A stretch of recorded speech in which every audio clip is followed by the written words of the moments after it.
નમસ્કાર, કેડી ન્યૂઝ ગુજરાતી સાથે હું જયમિની. સમાચારની શરૂઆત કરીશું સુરેન્દ્રનગરથી. સુરેન્દ્રનગર જિલ્લાના જોરાવરનગર પોલીસ સ્ટેશન હેઠળ આવતા ફૂલગ્રામ ગામે હત્યાનો ચોંકાવનારો બનાવ સામે આવ્યો છે. સામાન્ય બોલાચાલીમાંથી શરૂ થયેલો વિવાદ હત્યા સુધી પહોંચતા વિસ્તારમાં ચકચાર મચી ગઈ છે.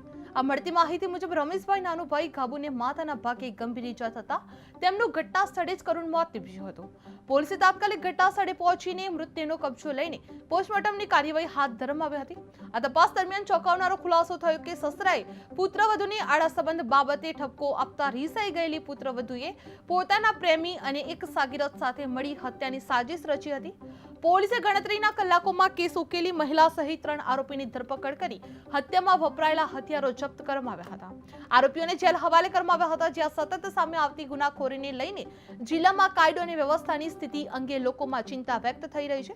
જે ફૂલગ્રામમાં હત્યાથી ચકચાર મચી ગઈ છે. જે સસરાની પુત્રવધુએ સાજિશ રચવામાં આવી હતી, જેમાં 3 આરોપી પોલીસની જાળમાં ફસાયા છે. જ્યાં ગણતરીની કલાકોમાં કેસ ઉકેલી નાખવામાં આવ્યો હતો, જે જિલ્લામાં કાયદો વ્યવસ્થાને લઈને ચિંતા જોવા મળી રહી છે. जोरावरनगर पुलिस स्टेशन के विस्तार में कल यानी 26 तारीख को लगभग 9 बजे फूलग्राम में एक मर्डर का बनाव बना था.